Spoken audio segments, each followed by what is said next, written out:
Good evening dear students. আমরা যেমন রোজ GK set practice করি, আজকেও একই রকমভাবে 8 নাম্বার জিকে সেট নিয়ে তোমাদের সামনে হাজির হলাম। প্রত্যেকটি প্রশ্ন খুব ইম্পর্ট্যান্ট, ভালোভাবে তোমরা মুখস্থ করে নেবে। চলো শুরু করি। প্রথম প্রশ্ন, বারখান হলো, 4টে অপশান, একটি অপারেটিং সফটওয়্যার, বালিয়াড়ির একটি বিশেষ শ্রেণী, এক প্রকার নদী, এক প্রজাতির আম। তো বারখান হলো বালিয়াড়ির একটি বিশেষ শ্রেণী। বালিয়াড়ি কি? বালিয়াড়ি হলো বালির স্তূপ। তো এই বালিয়াড়ির একটি বিশেষ শ্রেণী হলো বারখান, যেটি দেখতে আধখানা চাঁদের মতো, অর্থাৎ দুপাশে শিং রয়েছে এরকমটা মনে হয়। চলো তাহলে এই প্রশ্নটির অ্যান্সার হয়ে গেল বি। আমরা 2 নম্বর প্রশ্ন দেখব, নিচের কোনটি গণমাধ্যম হিসেবে গণ্য হয়? তো আমরা সবাই জানি গণমাধ্যম সংবাদপত্র, দূরদর্শন, বেতার সবকটি গণমাধ্যম। তাহলে এই প্রশ্নটির উত্তর হয়ে যাবে এদের সবকটি, অর্থাৎ অপশান ডি হচ্ছে আমাদের সঠিক উত্তর। পরবর্তী প্রশ্ন, lectures from Colombo to Almora গ্রন্থটি কার অভিজ্ঞতার ভিত্তি?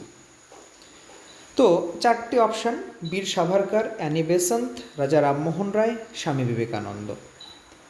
Lectures from Almora to Colombo to Almora এই গ্রন্থটি লিখেছেন স্বামী বিবেকানন্দ, অর্থাৎ অপশান ডি হয়ে যাবে আমাদের সঠিক উত্তর। আমরা এটিও জানি বর্তমান ভারত যে গ্রন্থটি রয়েছে সেটিও স্বামী বিবেকানন্দের লেখা। চলো আমরা পরবর্তী প্রশ্নে চলে যাই। মুঘলদেরও একজন মহা হিসাব নিরীক্ষক, ইংরেজিতে বলা হয় অডিটর জেনারেল, ছিলেন এবং তার পদটি ছিল। 4টে অপশান, মীর তুজুক, মীর শেরিফ, মুস্তাফি, মীর আরিজ। তাহলে এই প্রশ্নটির অ্যান্সার হয়ে যাবে মুস্তাফি, অর্থাৎ অপশান সি হয়ে যাবে আমাদের সঠিক উত্তর। ইনি আকবরের রাজসভাতে ছিলেন এবং পরবর্তীতে জাহাঙ্গীরের রাজসভাতেও ইনি কিছুটা সময়ে অডিটর জেনারেল হিসাবে কাজ করেছিলেন।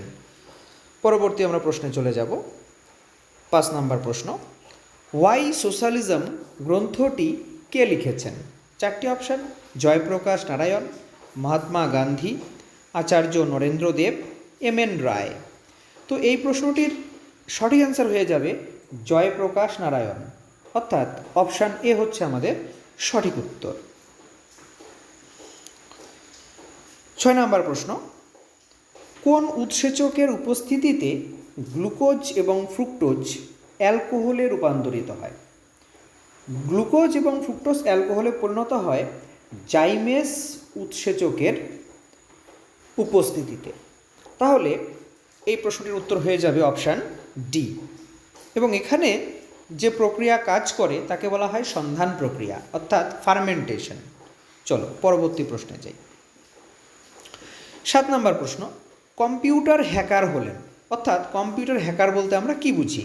4টে অপশান, যে ব্যক্তি কম্পিউটারের নিরাপত্তা লঙ্ঘন করেন, একজন আইটি ইঞ্জিনিয়ার, যে ব্যক্তি কম্পিউটার সারাই করেন, উপরের কোনোটিই নয়। তাহলে 4টে অপশানের মধ্যে কোনটিকে আমরা কম্পিউটার হ্যাকার বলবো? এ নাম্বার অপশান, অর্থাৎ যে ব্যক্তি কম্পিউটারের নিরাপত্তা লঙ্ঘন করেন। এই প্রশ্নটি এসেছিল স্টেট সিজিএল 2015-তে। আচ্ছা চলো নেক্সট।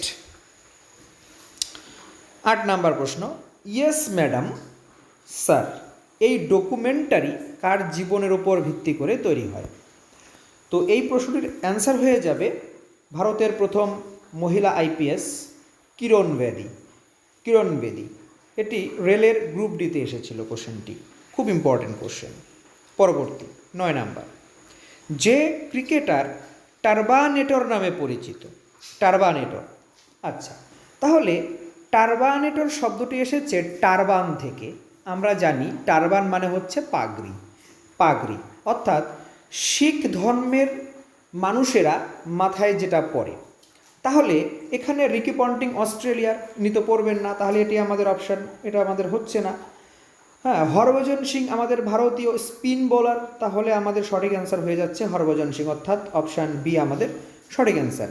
মাইকেল হাসি তো হচ্ছে না, সৌরভ গাঙ্গুলি হচ্ছে না, তাহলে আমরা অ্যান্সার আগেই পেয়ে গেলাম। তাহলে আমাদের অ্যান্সার হয়ে যাবে হরভজন সিং, যিনি টার্বানেটর নামে পরিচিত, কারণ উনি মাথায় পাগড়ি পরতেন বা এখনও পরেন। 10 নাম্বার, মার্জিনাল ওয়ার্কার্স তাদের বলে যারা, মার্জিনাল ওয়ার্কার কাকে বলা হয়? এই প্রশ্নটি WBCS প্রিলি 2015-তে এসেছিল, খুব ইম্পর্টেন্ট কোশ্চেন।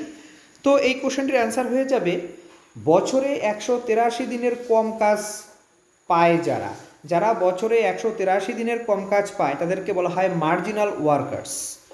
আচ্ছা, চলো পরবর্তী প্রশ্নে চলে যাই।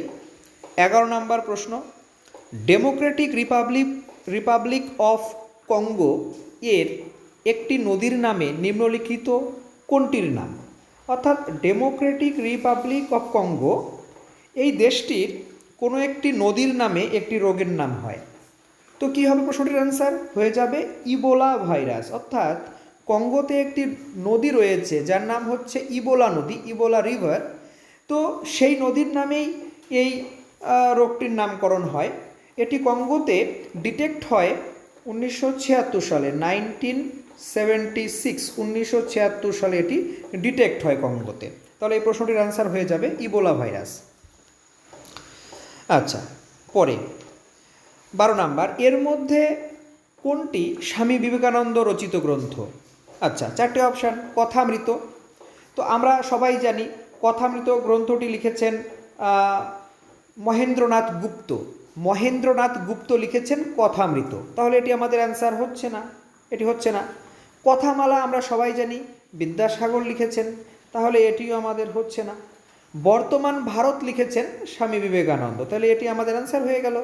তাহলে ডি নাম্বার অপশানটাও আমরা জেনে নেই, এ নেশন ইন মেকিং, এটি লিখেছেন সুরেন্দ্রনাথ ব্যানার্জি, তাহলে এটিও আমাদের হচ্ছে না। তাহলে আমাদের সঠিক অ্যান্সার হয়ে গেল বর্তমান ভারত, যেটি আমি একটু আগেও বলেছি।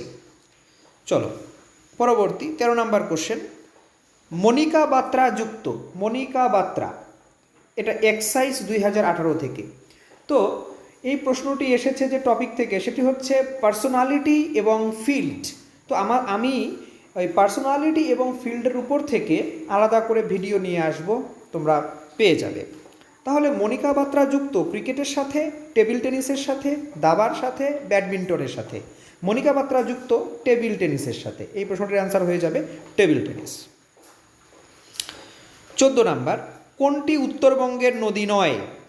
কোনটি উত্তরবঙ্গের নদী নয়? এই কোশ্চেনটি এসেছে এক্সাইজ 2018-তে, খুব ইম্পর্টেন্ট কোশ্চেন।